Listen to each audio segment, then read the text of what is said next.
Regulation of the pulpal blood flow. The regulation of pulpal blood flow. Pulpal blood flow is regulated by the sympathetic alpha adrenergic vasoconstriction, beta adrenergic vasodilation, sympathetic cholinergic vasoactive system, and an antidromic vasodilation, that is axon reflex. It has been shown that a parasympathetic vasodilator mechanism is not present in cat dental pulp or walls of the arterioles and venules. The walls of the arterioles and venules are coated with these smooth muscles, which are innervated by the unmyelinated sympathetic fibers. When stimulated, the muscle fibers contract, thus decreasing the diameter of the vessel. This phenomenon is called vasoconstriction. It has been shown experimentally that electrical stimulation of sympathetic fibers leading to the pulp results in a decrease in the pulpal blood flow. The sympathetic nerve induced vasoconstriction of the pulpal blood vessels is accomplished by the activation of alpha adrenergic receptors in the smooth muscles of the arteriolar wall vessels. Activation of the alpha adrenergic receptors by the administration of the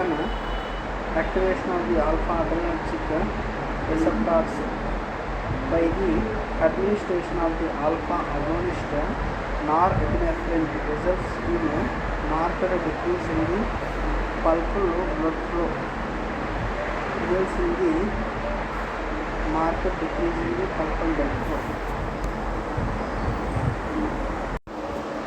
Activation of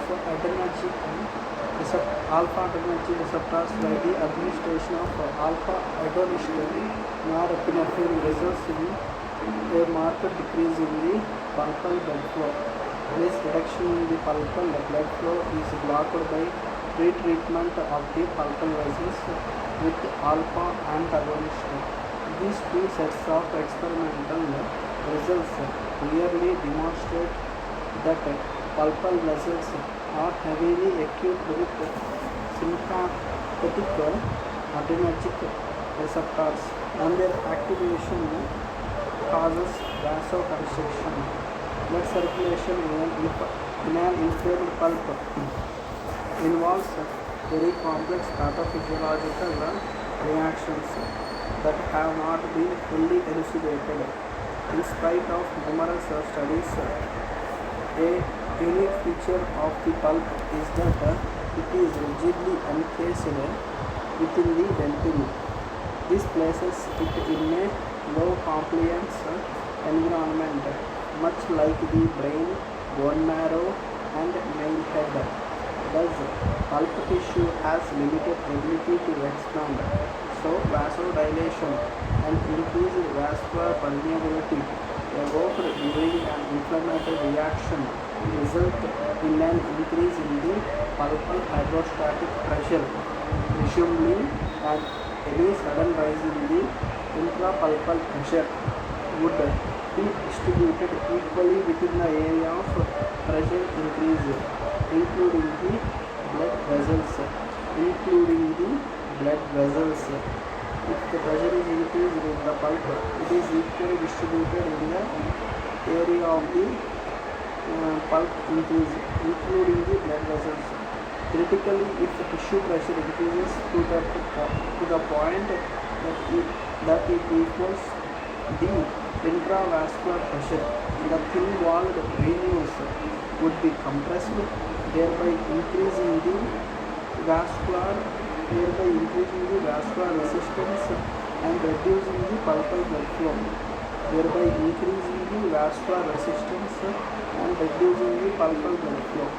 This could explain why injection of vasodilators such as bradykinin into an artery leading into the pulp results in a reduction rather than an increase in the pulpal blood flow. What happens? This bradykinin will increase the intrapulpal pressure. Increase if the intrapulpal pressure is distributed equally in the area of increase, right, including to the blood vessels. If this intrapulpal pressure equals the intravascular pressure, the involved videos, what they do, they just contract and results in the vascular resistance and reduced blood flow. Hayras, however, observed that an increase in the intrapulpal tissue pressure promoted absorption of increase in the intrapulpal tissue pressure promoted absorption of tissue fluid back into the blood and lymphatic vessels, thereby decreasing the intrapulpal pressure. Thus it would appear that blood flow can increase.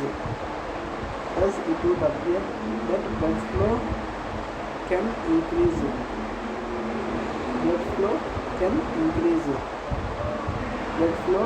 increase. In spite of an elevation in the tissue pressure. What happens if there is increase in tissue pressure? The fluid. Now what happens? The tissue fluid is absorbed back into the blood vessels and to the lymphatic system, right?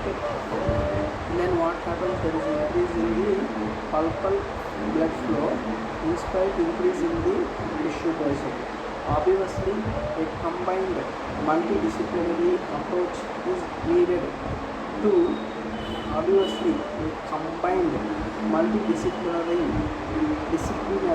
approach is needed to better understand the intricate circulatory changes occurring during the development of pulpal inflammation.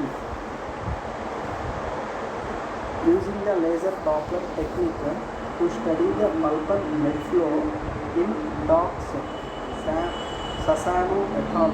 Suggested that an increase or decrease in pulpal blood flow is more dependent on systemic blood pressure than on local vasoconstriction or vasodilation. The stealing theory. The dental pulp receives its blood supply through the so-called end arteries. These arterioles entering the apical pulp have a relatively low blood pressure, and the pressure drop from the arterioles entering the pulp to the venules, leaving is only about 1/4 of the total arteriovenous pressure difference. Accordingly, a considerable part of the vascular resistance that regulates the pulpal blood circulation, that is pulpal blood circulation in a sense flow, that regulates the accordingly a considerable part of the vascular resistance that regulates the pulpal blood circulation is located in the venules. Vascular resistance is located in the venules and also outside the pulp. This implies that changes in circulation means changes in the blood flow in the neighboring adjacent tissues such as gingiva, alveolar bone and pedal will change the blood flow to the pulp because it will affect the feeding pulpal arterial blood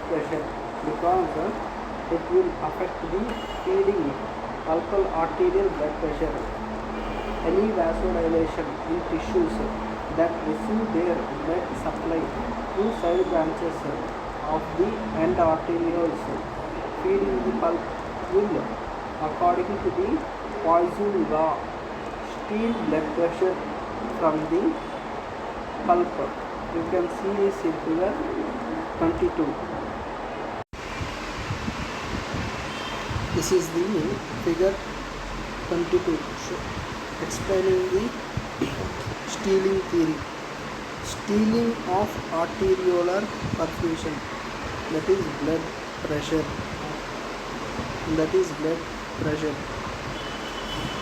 Stealing of perfusion pressure. Vasodilation of alveolar bone, periodontal ligament or gingiva. What they do? They will cause the changes in the arteriolar pressure. They cause changes in the arterioles supply in the pulp. You can see in the above picture there is a normal fall in pressure in the mandibular artery, right? In lower figure you can see the vasodilation of neighboring tissues result in fall in the arterial blood pressure in the arteries feeding the pulp. There is a gradual decrease, right, in the arterial blood pressure of the arteries feeding the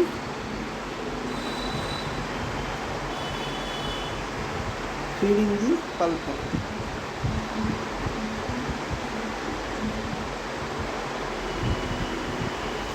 Above picture is the controlled, means when there is all conditions are normal, that is called controlled, and lower one is the vasodilation. You can see in the vasodilation in the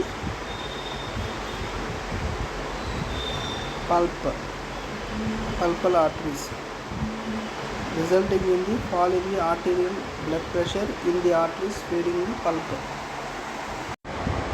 Accordingly, a considerable part of the vascular resistance that regulates the pulpal blood circulation is located in the venues and also outside the pulp. This implies that changes in the circulation in the neighboring adjacent tissues such as gingiva, alveolar bone and periodontal ligament will change the blood flow to the pulp, because it will affect the feeding pulpal arterial blood pressure. Any vasodilation in tissues that receive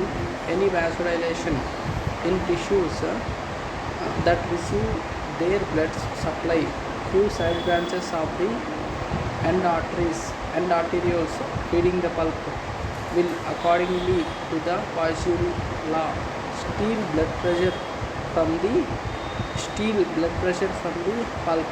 You can see this in figure 22, which is explained now. It should therefore be borne in mind that clinical treatment causing vasodilation in adjacent tissues,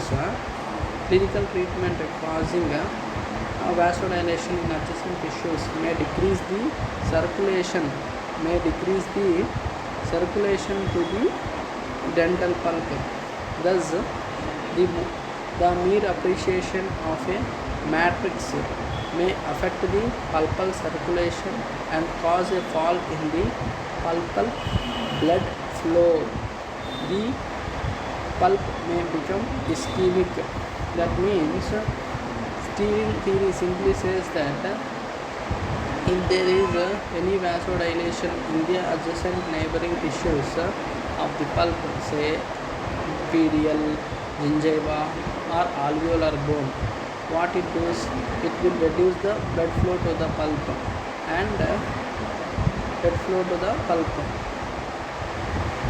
thus stealing the blood flow to the pulp according to the Poisson's law. Low compliance system theory. The dental pulp is encased in rigid structures, namely dentin, enamel, and cementum, creating a low compliance system. In this system, any increase in blood flow or vasodilation has a limit depending on the degree of increase in tissue pressure. In normal condition, venular pressure is higher than the tissue pressure in the pulp. In normal condition, the venular pressure is more or higher than the tissue pressure in the pulp. However, the introduction of a known vasodilator such as isoproterenol causes an initial increase in pulpal blood flow, which in turn causes a sudden increase in tissue pressure. When the tissue pressure exceeds that of the venular pressure, a passive compression can cause a decrease in the pulpal blood flow. Injection of various vasodilators caused a biphasic flow response, an increase followed by a decrease using the radioisotope microsphere injection technique. In clinical situations, the effects of vasodilators. In clinical situations, the effects of vasodilators produced by the initiation of inflammatory process on the pulpal blood flow seem to be based on the low compliance system theory. Thus, outpouring of inflammatory mediators that are mostly vasodilators has grave consequences of pulpal survival due to passive compression of the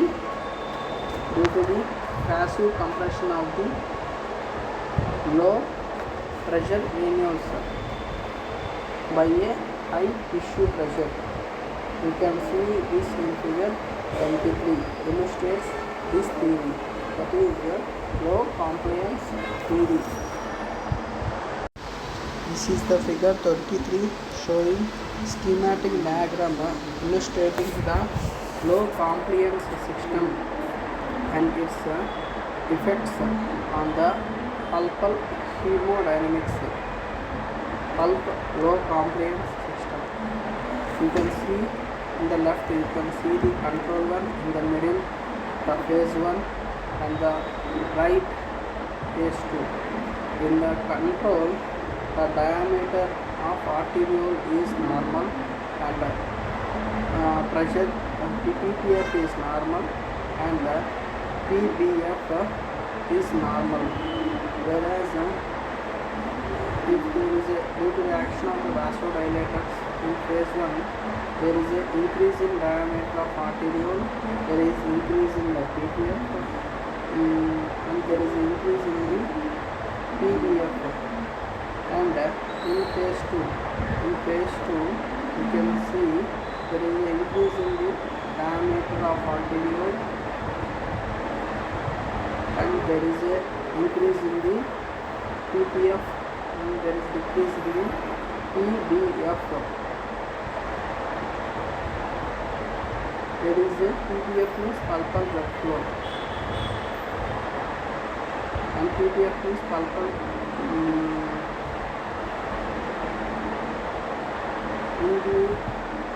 in between phase 2 and phase 3, the PPF is greater than the pressure PTP. The pulpal tissue pressure is more than the venular pressure, intravenular pressure.